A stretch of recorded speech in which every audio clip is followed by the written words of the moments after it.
I would now like to recognize for 5 minutes of questioning the gentleman from North Carolina, Mr. Knott. Thank you, Chairman. Witnesses, thank you all for being here. Rather than take up most of the time with speaking, I would love to go in and ask some questions about the previous 4 years and the border disaster that I saw firsthand. I want to start with Ms. Lang. One of the OIG reports under the Biden administration described the screening and the vetting implementation as soiled. Are you familiar with that report or the vetting procedures that seem to have been, I would say, deficient during the previous administration? I'm going to defer to my colleague, Ms. Bernard. Ms. Bernard. Screening and vetting. If that is referring to our 2023 report, and I'm guessing that it is on port of entry screening and vetting, yes. Are you familiar? What led to that conclusion? So, in that particular report, like I said a moment ago, we were looking at the technology and the processes that CBP and ICE are using at ports of entry. And, one common theme that we see in that report and time again is just the lack of situational awareness. There's a lot of, as Ms. Lang pointed to earlier, there's a lot of manual procedures, data inaccuracies, and other lags in getting information from partners that can just reduce situational awareness. Every land port of entry is different, has different technological capabilities and infrastructure. So, Is there a system that could have facilitated appropriate screening of 11 million encounters at the border? I think there's a lot of nuances to that question, but it all goes back to volume, right? And DHS has certainly struggled to keep pace with the volume. Do you know where the decisions were made to allow or to facilitate the number of illegal immigrants at the border or to admit them? Was that in the White House? Was it the DHS boss? Who made those decisions? I think that would be a combination of DHS guidance and federal regulations at the time. Okay. Was there ever any discussion about limiting the number of inflows so that we could vet them more thoroughly? We wouldn't get involved in those policy decisions at the Inspector General's office. That would be for DHS. Okay. Ms. Wang, were you familiar with any discussions that went on about limiting the number of people who were coming into the country? No, I'm not familiar with that. Thank you. Okay. Mr. Curry, in regards to your role in identifying how the department functions most, I would say, with the highest level of functionality, were you aware of any discussions with leadership, the White House under the Biden administration, about limiting the number of illegal immigrants who were coming into the country? No, sir. Okay. Were there any concerns that were relayed to the administration about, we have terrorists coming in, we have drug dealers coming in, we have human traffickers coming in. There are people that want to harm this country coming in because it's a sheer volume. We miss some of them. Were those concerns relayed to your superiors and to the folks in the White House?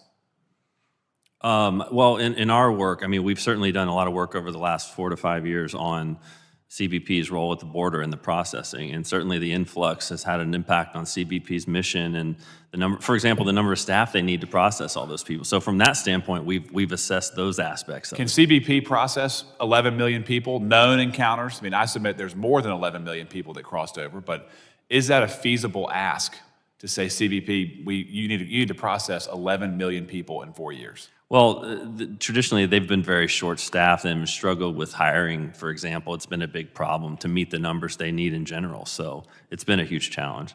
So is the agency able to facilitate 11 million people coming into the country? Can you facilitate vetting? Can you know with confidence these people are not a threat to the country? Well, I'm not sure about the exact number of 11 million and what they could do. I can just tell you that based on our work, that we know that they've struggled to meet their mission for a long time and hire the number of people they need in regular times, let alone when there's a surge. In regards to the number of employees that you think CBP needs to secure the border and to effectively protect the homeland, how many more people do you think you need? I don't have the exact hiring targets at the tip of my tongue right now. They actually, CBP does set a target of what they need, and I know that they've had challenges meeting that and hiring enough agents. We've done a lot of work on that. Part of the problem is the process. Yep. It's like a multi-year process, To hire somebody? Yeah, at CBP, it's particularly challenging, and that's been something DHS has been trying to address for quite some time. Okay. Mr. Chairman, I yield back.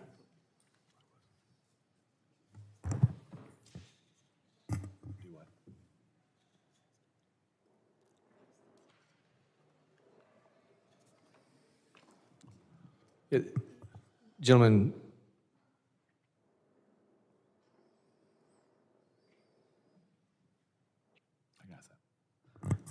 if it's okay with the committee, can he ask a follow-up? Yes. A few extra questions? Yes. In regards to the, going to the portion of disaster relief to the states, Mr. Curry, is there anything that GAO can do to assist the President's Council in terms of research on returning power to the states and disaster recovery? He's mentioned block grants. He's mentioned giving money more efficiently to the states. Is that something that you would have interest in doing? And if so, what kind of recommendations would you give us to assist in that regard? Yeah, we haven't been contacted by the council yet, but we've been reporting on this for a number of years. We did a report a couple years ago. We had 10 major options for reforming this system, which, by the way, has been a problem for many years. When you say this system, what? The disaster recovery system, I call it the system because it's 30 federal agencies, including FEMA. It's this big, large bureaucratic sort of soup of agencies that all provide assistance. And what we've found over the years is that it's too complicated is the bottom line. And so we have a number of options we've laid out. For example, one is federal government providing less assistance and getting involved in, maybe not getting involved in the medium and smaller disasters and letting the states manage those. Another is changing the grant structure. Right now we have, FEMA's grants are some of the most complicated in all of government. Like I said, some of these disasters are 20 years old. Hurricane Katrina is still an open disaster. FEMA is still writing checks and obligating funds for Hurricane Katrina.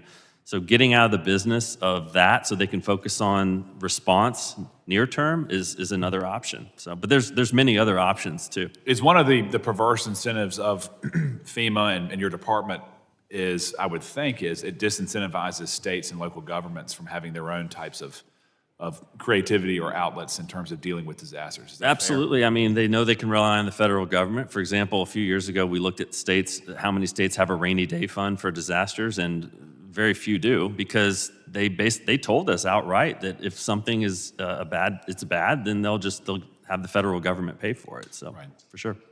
I'll just go down the list. If you all have any suggestions about how to more efficiently and effectively respond, I'd love to hear it from you, Ms. Bernard or Ms. Lang. Yeah, I would just add to what Mr. Curry said. There is a lot of bureaucracy in FEMA, and something that we've seen over not just the last 4 years, but certainly in the 20 years I've been here, is FEMA really struggles with operational efficiency. There are a lot of partners involved, and they also struggle with just making sure that they're collecting sufficient documentation.